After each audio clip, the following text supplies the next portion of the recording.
Perkenalkan, nama saya Evelyn Sinaga, NIM 1702790 dari kelas 8D kelompok SDN 2 Cipaisan.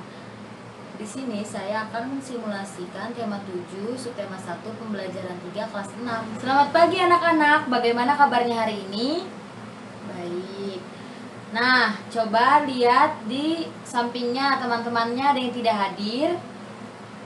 Ya, Rafael sakit ya, kita doakan supaya Rafael cepat sembuh ya. Nah, sekarang kita akan masuk ke pembelajaran 3 di subtema 1, tema 7. Nah, sebelum kita mulai pembelajarannya, mari kita berdoa. Siapa yang mau memimpin doa? Ya, silakan Angga. Nah, di tema 7 kita membahas tentang kepemimpinan. Siapa yang masih ingat subtema 1 kita membahas tentang apa? Ya, tentang pemimpin di sekitarku. Nah, sekarang kalian buka buku tema 7 halaman 23. Nah, kita akan membahas pembelajaran 3. Ibu akan membacakan ya. Pemimpin yang baik akan memperhatikan kepentingan seluruh anggota yang dipimpinnya. Pemimpin yang baik juga akan selalu mengajak anggotanya berbuat baik. Nah, di sini ada teks tentang Pak Abdi. Nah, kita kan di pembelajaran sebelumnya kita belajar tentang pidato. Nah, di sini nanti kita akan membaca tentang pidato dari Pak Abdi. Nah, Ibu akan membacakannya ya. Judulnya Pak Abdi. Pemimpin yang baik adalah orang yang mau terus belajar dari siapa saja. Sebagai ketua RT yang dicintai warganya, Ibu Erika banyak belajar dari Pak Abdi. Beliau seorang lurah Kampung Palapa yang letaknya bersebelahan dengan Kampung Sehat Melati. Seperti banyak orang lainnya, Ibu Erika terinspirasi atas keberhasilan Pak Abdi menggalang warga untuk menjaga kehidupan beragama dan kerukunan beragama. Seperti yang dirasakan oleh Ibu Erika hari ini ketika menghadiri undangan peringatan Hari Kemerdekaan di Kampung Palapa, Ibu Erika mendengarkan pidato Pak Abdi. Warga Kampung Palapa, sudah lebih dari 68 tahun negara kita berdiri mandiri, merdeka dari penjajah. Setiap tahun kita berkumpul merayakannya, bukan tanpa tujuan. Aneka lomba dan kegiatan makan bersama adalah bentuk syukur kita atas kebebasan untuk hidup berkarya dan ungkapan terima kasih kita atas jasa para pahlawan yang berjuang untuk kemerdekaan ini. Wargaku tercinta, satu hal penting yang tak akan bosan saya sampaikan adalah agar kita selalu menjaga perilaku kita sesuai tuntunan agama. Aneka kegiatan yang kita lakukan dalam memperingati kemerdekaan ini harus selalu kita dasari dengan rasa syukur kita atas anugerah Tuhan. Dengan izin Tuhan Yang Maha Esa, para pahlawan berjuang merebut dan mempertahankan kemerdekaan negara kita. Kini marilah kita mengisi kemerdekaan ini dengan berbagai kegiatan positif. Semua kegiatan hendaklah kita niatkan sebagai ibadah kepada Tuhan. Dengan begitu, semoga Tuhan meridhoi semua yang kita lakukan. Selamat berpesta memperingati kemerdekaan bangsa wargaku. Semoga Tuhan Yang Maha Esa selalu melindungi dan menuntun langkah kita. Semoga desa kita semakin maju. Semoga seluruh warga semakin makmur dan bahagia. Hati Ibu Erika bergemuruh seiring tepuk tangan seluruh warga yang hadir. Sekali lagi, Pak Abdi memberinya inspirasi. Seorang pemimpin harus selalu mengajak warganya untuk selalu menerapkan nilai-nilai ketuhanan dalam kehidupan sehari-hari. Nah, anak-anak, lihat di halaman 24. Di situ ada soal tentang Pak Abdi. Nah, kita tadi sudah membaca ya, Pak Abdi adalah seorang lurah. Nah, kita akan menjawab bersama-sama pertanyaan nomor 1. Ibu akan membacakan pertanyaannya ya. Nilai-nilai kepemimpinan apakah yang dimiliki Pak Abdi? Nah, tadi Pak Abdi membahas tentang apa? Ya, tentang nilai-nilai ketuhanan, yaitu kehidupan beragama dan kerukunan beragama. Nah, kita bahas tentang pertanyaan selanjutnya, yaitu manfaat apa yang diperoleh penduduk dari program atau kegiatan Pak Abdi? Ya, Pak Abdi yaitu mengajarkan tentang hidup rukun, aman, damai, dan tentram. Pertanyaan yang ketiga, apakah Pak Abdi sudah mengajak penduduknya mengamalkan nilai-nilai ketuhanan dalam kehidupan? Nah, jelaskan ya, apakah sudah Pak Abdi mengajak penduduknya mengamalkan nilai-nilai ketuhanan? Ya, sudah ya. Pak Abdi mengajak warganya agar menjaga perilaku sesuai tuntunan agama. Nah, pertanyaan terakhir, apa yang dapat kamu teladani dari Pak Abdi? Nah, sikap kepemimpinan Pak Abdi tadi yaitu memperhatikan kerukunan warga, taat agama, dan bijaksana. Nah, di halaman 26 ya, kita lihat Pak Abdi menunjukkan penerapan nilai ketuhanan dalam masyarakat. Apa sajakah bentuk-bentuk penerapan nilai ketuhanan dalam kehidupan sehari-hari? Nah, di sini nilai-nilai yang terkandung dalam sila ke-1 Pancasila yaitu ketuhanan yang Maha Esa. Ingat ya, sila pertama yaitu ketuhanan yang Maha Esa. Nah, di sini kita akan membahas yaitu nilai-nilai yang terkandung dalam sila ke-1, yaitu yang pertama, percaya dan takwa terhadap Tuhan yang Maha Esa. Yang kedua, mengembangkan sikap hormat menghormati dan bekerja sama antar pemeluk agama dan penganut kepercayaan yang berbeda-beda terhadap Tuhan yang Maha Esa. Jadi kita harus saling menghormati walaupun kita berbeda agama. Yang ketiga, membina kerukunan hidup di antara sesama umat beragama dan kepercayaan terhadap Tuhan yang Maha Esa. Seperti tadi Pak Abdi ya, harus tetap menjaga kerukunan. Yang keempat, agama dan kepercayaan terhadap Tuhan yang Maha Esa adalah masalah yang menyangkut hubungan pribadi manusia dengan Tuhan yang Maha Esa. Yang kelima, mengembangkan sikap saling menghormati kebebasan menjalankan ibadah sesuai agama dan kepercayaan masing-masing. Dan yang keenam, tidak memaksakan suatu agama dan kepercayaan terhadap Tuhan yang Maha Esa kepada orang lain. Nah, ini ya, kita harus menanamkan nilai-nilai yang terkandung dalam sila ke-1, yaitu ketuhanan yang Maha Esa dalam kehidupan kita sehari-hari agar kita tetap rukun. Nah, nanti kalian mengamati di lingkungan sekitar kalian bagaimana tentang pelaksanaan kehidupan beragama ya, yaitu tadi dari penerapan nilai-nilai ketuhanan di dalam kehidupan sehari-hari. Nah, selanjutnya Ibu akan membacakan ya, negara kita menjunjung penerapan nilai-nilai ketuhanan. Bagaimana hubungan kita dengan negara lain? Negara kita berperan aktif dalam kerjasama antar negara, misalnya dengan negara-negara ASEAN. Ada yang masih ingat ASEAN itu apa? Ayo diingat-ingat, apa ASEAN? ASEAN yaitu Association of Southeast Asian Nation. Nah, ASEAN ini adalah organisasi yang menghubungkan negara-negara di Asia Tenggara. Nah, di halaman 28 ada pertanyaan seputar ASEAN, seputar negara-negara Asia Tenggara. Nah, pertanyaannya nomor 1 akan Ibu bacakan ya. Negara apa saja yang masuk dalam wilayah Asia Tenggara? Ada apa aja tadi? Indonesia, ada Singapura, ada Brunei Darussalam, ada Malaysia, ada Filipina, ada Kamboja, Vietnam, Laos, Thailand, Myanmar, dan satu lagi ada Papua Nugini. Nah, jadi Asia Tenggara, negara yang termasuk ke dalam Asia Tenggara ada 11 negara tadi yang udah disebutkan ya. Nomor 2, negara apa saja yang masuk sebagai anggota ASEAN? Nah, negara yang masuk sebagai anggota ASEAN itu ada 10 ya di Asia Tenggara, yaitu Indonesia, Singapura, Brunei Darussalam, Malaysia, Filipina, Kamboja, Vietnam, Laos, Thailand, dan Myanmar. Pertanyaan ketiga, apa sumber daya yang menjadi keunggulan tiap negara ASEAN? Nah, ada yang tahu nggak? Indonesia, keunggulannya apa? Sumber dayanya yaitu rempah-rempah. Ada beras, kelapa sawit, kopi, terus ada hasil lautnya, ada minyak bumi, dan gas alam. Malaysia, ada beras, ada karet, ada minyak bumi, ada gas alam. Selanjutnya, negara apa? Ya, Thailand. Ada apa? Beras, ubi-ubian, kayu, dan gas alam. Nah, negara selanjutnya ada Brunei Darussalam. Nah, keunggulannya apa? Sumber daya yang menjadi keunggulan dari Brunei Darussalam ada kelapa sawit, minyak, dan gas alam. Selanjutnya ada negara Singapura.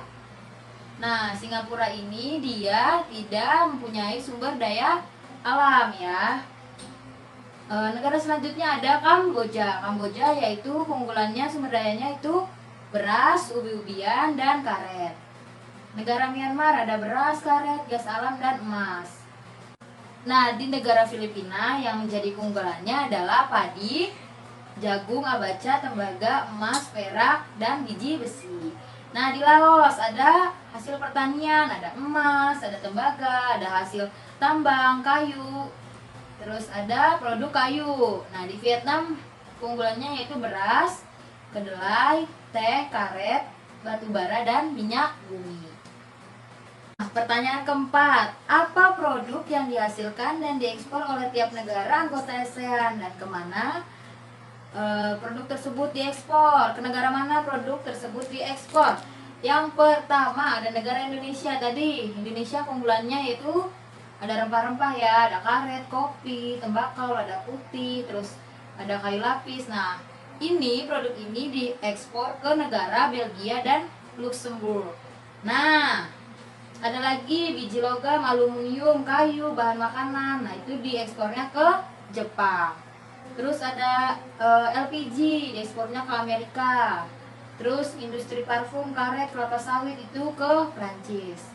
Nah, negara selanjutnya Singapura. Nah, Singapura ini dia menghasilkan elektronik dan telekomunikasi, obat, barang kimia. Terus ada produk apa? Ada produk penghilangan minyak bumi. Nah, ini diekspornya ke negara apa aja? Ada Malaysia, ada Hong Kong, ada Cina, ada Indonesia, ada Amerika, Jepang, Australia, dan Korea. Nah, negara selanjutnya, mau negara apa nih? Negara Brunei ya. Negara Brunei. Yang pertama ada minyak dan gas bumi. Ada kayu, ada kelapa sawit. Nah, ini diekspornya ke Jepang, ke Australia, terus ke Indonesia juga, ke Afrika Selatan, ke Amerika. Terus ada karet, kelapa sawit, timah, minyak bumi, kayu tekstil itu diekspornya ke Cina, ke Singapura, dan ke Amerika, ke Thailand juga. Negara selanjutnya ada negara Thailand. Nah, Thailand ini menghasilkan beras, jagung, ada karet, ada tebu, ada timah, tembaga, biji besi, cengkeh, dan masih banyak lainnya ya. Itu diekspor ke negara ada Cina, ada Amerika, ada Jepang, Malaysia, Hong Kong, Australia, dan Singapura. Nah, negara selanjutnya ada Vietnam. Vietnam juga menghasilkan beras, kedelai, terus ada teh, ada gula, ada batu bara, karet, terus ada hasil perikanan, ada minyak mentah. Nah, ini diekspor ke Cina, Korea Selatan, Jepang, dan Taiwan. Negara Laos, di sini negara Laos ada hasilnya yaitu hasil pertanian, ada hasil tambang juga, ada emas, ada tembaga, terus ada hasil tambang lainnya, terus ada kayu dan produk kayunya, terus ada pakaian juga. Ini diekspor ke negara Thailand, Cina, dan Vietnam. Negara selanjutnya yaitu Kamboja. Nah, Kamboja juga menghasilkan karet, beras, kayu, minyak, terus ada gas bumi juga. Ini diekspor ke negara-negara Uni Eropa, ada Thailand juga, ada Cina juga, ada Amerika. Nah, negara Myanmar ada beras, ada tembaga, emas, timah, seng, perak, dan masih banyak lainnya. Ini diekspor ke negara Thailand, Cina, India, Singapura, dan Malaysia. Terus di Filipina.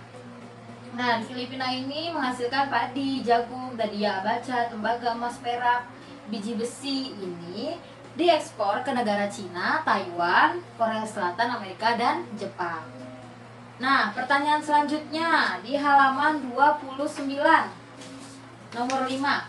Nah, tadi kita sudah membahas produk yang diekspor di negara-negara di ASEAN. Nah, sekarang di pertanyaan nomor 5 kita akan membahas produk-produk yang diimpor. Nah, pertanyaannya adalah apa produk yang diimpor tiap negara ASEAN dan dari negara mana produk tersebut diimpor. Oke, kita akan bahas yang pertama produk yang diimpor tiap negara ASEAN. Yang pertama negara ASEAN kita sebutin yaitu Indonesia. Nah, Indonesia ini mengimpor mesin dan peralatan, ada bahan kimia juga, bahan bakar. Nah, ini diimpor dari negara Cina, Jepang, Thailand, terus ada Uni Eropa juga. Terus di negara Singapura itu ada mesin dan peralatan, ada bahan bakar, ada bahan kimia juga, terus makanan, terus barang yang sudah jadi itu diimpor dari negara Malaysia, Cina, Amerika, Korea, Jepang, dan Indonesia juga. Negara selanjutnya yaitu Brunei, ada tembakau, bahan pangan, mesin dan peralatan itu diimpor dari Jepang, dari Singapura, dari Amerika, dan dari Korea Selatan. Negara selanjutnya ada Malaysia. Nah, Malaysia ini ada elektronik, ada emas, ada aksesoris juga, ada semikonduktor, ada kayu, terus dan mesin dan peralatannya juga. Ini diimpor dari Cina, Singapura, Amerika, Jepang, Thailand. Negara selanjutnya adalah Vietnam. Nah, di Vietnam itu ada mesin dan peralatan, bahan bakar minyak, ada produk baja, elektronik, mobil. Nah, ini diimpor dari Amerika, Uni Eropa, Cina, dan Jepang. Negara selanjutnya ada Thailand. Nah, Thailand ada mesin dan komponen, ada bahan kimia, ya, terus ada rempah-rempah juga ya, terus ada hasil tambang itu diimpor dari Amerika, dari Uni Eropa, dari Cina, dari Jepang. Terus ada Laos. Nah, Laos itu produknya apa aja? Ada material konstruksi, ada mesin dan bahan bakar, ada kendaraan, terus ada perlengkapan produksi, ada barang konsumsi. Nah, ini diimpor dari Thailand, Cina, Vietnam, dan Jepang.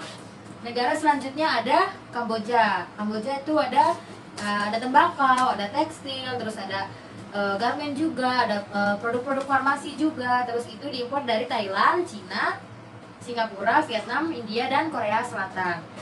Selanjutnya ada negara Myanmar. Ada produk pupuk, semen, terus ada manufaktur, terus ada mesin dan peralatan juga. Nah, ini diimpor dari negara Singapura, Cina, Thailand, Jepang. Terus negara terakhir ada Filipina. Nah, di Filipina produknya ada produk elektronik, terus ada apa lagi? Ya, ada alat transportasi, ada besi dan baja, kayak tadi ya, ada hasil tambang. Itu diimpor dari negara Cina, dari Taiwan, Singapura, Amerika, dan Jepang. Nah, masih membahas tentang ASEAN. Pertanyaan ke-6 nih, apa peran Indonesia dalam bidang ekonomi di ASEAN? Nah, ini membahas tentang peran Indonesia dalam bidang ekonomi di ASEAN. Nah, perannya apa aja sih? Nih, kita akan bahas sama-sama ya. Yang pertama ada turut membuka pusat promosi ASEAN. Terus yang kedua adalah sebagai negara yang menyediakan cadangan pangan. Selanjutnya yaitu menjalin kerjasama di bidang perindustrian. Nah, kerjasamanya itu ada di sektor industri, terus ada di sektor perdagangan, terus ada ekonomi dan kooperasi, dan fasilitas perdagangan yang berhubungan dengan ekonomi.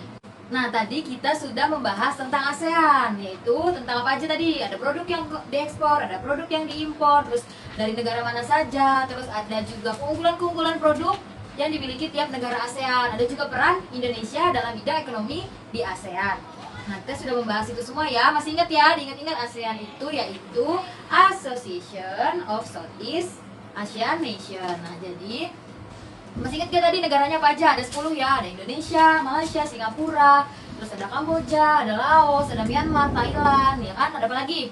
Masih ingat gak? Masih ingat ya? Ada 10, diingat negara ASEAN ada 10. Masih di halaman 29 ya, itu ada tentang mengidentifikasi pidato dari Pak Abdi yang sudah tadi kita baca. Nah, itu kalian kerjakan di rumah, nanti kita akan bahas bersama-sama ya. Tugasnya dikumpulkan besok. Sebelum Ibu menutup pembelajaran, Ibu mau tanya, tadi kita udah belajar apa aja? Belajar tentang, ya tadi dari pidato Pak Abdi kita belajar tentang nilai-nilai yang terkandung dalam sila pertama, yaitu sila ketuhanan yang Maha Esa. Kita belajar tentang menjaga kerukunan dari keberagaman agama. Nah, kita harus mempunyai sikap toleransi ya, saling menghormati walaupun berbeda agama. Terus kita udah belajar apa aja tadi? Yang kita bahas tentang ASEAN, tentang negara-negara di Asia Tenggara, tentang produk yang diekspor, diimpor, tentang peran Indonesia dalam bidang ekonomi di ASEAN. Nah, kalian pelajari ulang ya apa yang sudah kita pelajari hari ini, terus dibaca tentang ASEAN tadi ya. Sekian pembelajaran kita hari ini. Jangan lupa tugasnya dikerjakan dan tetap semangat belajarnya ya. Ibu tutup pembelajaran hari ini. Selamat siang semua.